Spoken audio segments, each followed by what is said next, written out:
Hemos estado hablando de la importancia del reciclaje. Una de las cosas es que podemos reutilizar algunos materiales que tenemos a nuestro alrededor. Y de eso vamos a hablar principalmente porque se refiere nada menos que a las características que tienen los materiales. Estaremos hablando nada menos que de las propiedades de los materiales. Pero para ello vamos a destacar algo muy importante, que en nuestra República Mexicana se generan alrededor de 20 millones de toneladas de residuos, o sea, materiales de desecho al año. Nuestro país se ubica en el quinto lugar de lo que más producen este tipo de residuos a nivel mundial. Por lo tanto, es importante que reconozcamos que desde recién nacidos hasta que somos mayores de edad, producimos alrededor de 320 kilogramos de residuos como promedio al año. Sin embargo, no solo es importante la cantidad de residuos que producimos cada uno de nosotros, también lo es de qué están compuestos o de qué están hechos, o sea, su naturaleza. De tal manera que nos podemos dar cuenta que se produce la mayor cantidad de residuos en papel y cartón, las cuales contaminan y acarrean mucho más situaciones perjudiciales para nuestro medio ambiente. Entonces, el papel y el cartón es el que más se consume y que más provoca residuos en nuestro país. ¿Por qué? Porque en pocas palabras, el plástico y el papel son dos materiales que, aunque son diferentes, lo utilizamos a menudo para las mismas cosas, principalmente para las bolsas, ya sea de papel o de plástico. Pero a final de cuentas, la utilidad que le damos casi es siempre la misma, o como empaque, en dado caso, los empaques de leche o en dado caso los empaques de plástico de las bebidas, por ejemplo de agua. Aunque existen materiales similares, no necesariamente poseen las mismas propiedades, y de eso es lo que vamos a hablar el día de hoy, y por eso se les da un uso distinto de acuerdo a la propiedad que cada una de ellas tiene. Por ejemplo, hay plásticos que son elásticos, como las ligas, y otros que son rígidos, como los envases, como los frascos o las botellas que utilizamos de plástico.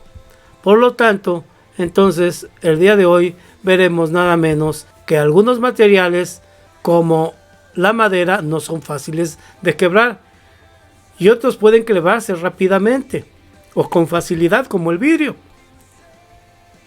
También podemos encontrar materiales que permiten el paso del agua, como los filtros del café.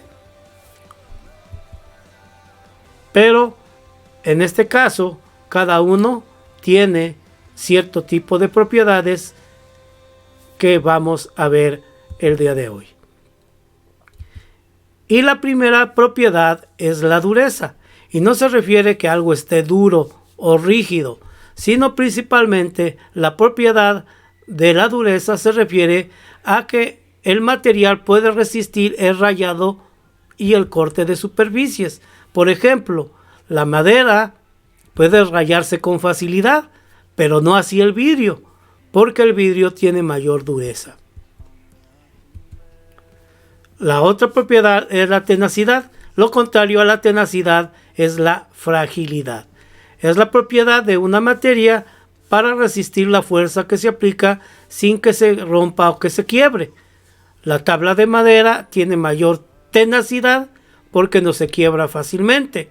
Una bola de billar tiene mucha tenacidad porque no se quiebra fácilmente. Mientras, si nosotros hablamos de un huevo o del vidrio, tiene mucho menor tenacidad.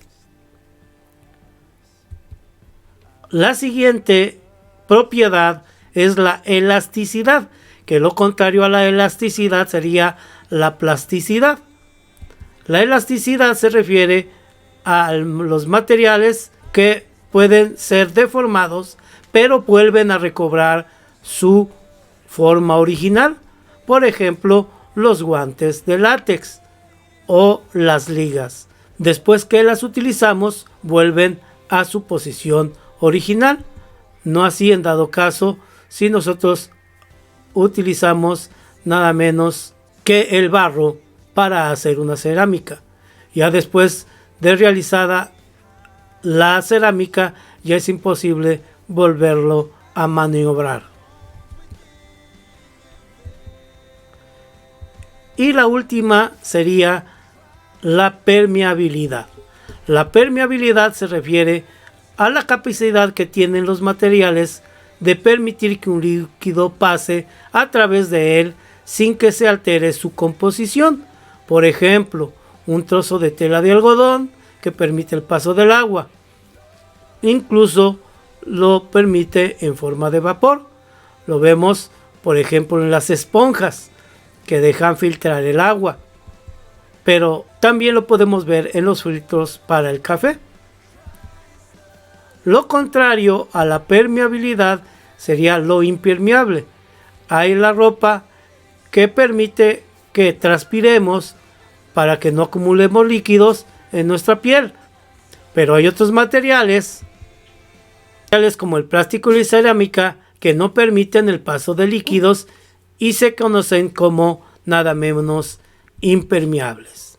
De esta manera hemos visto las 4 propiedades de los materiales, que es nada menos la dureza, la permeabilidad, la tenacidad y la elasticidad. Por lo cual podemos identificar nada menos que esas propiedades de las materias que nosotros conocemos.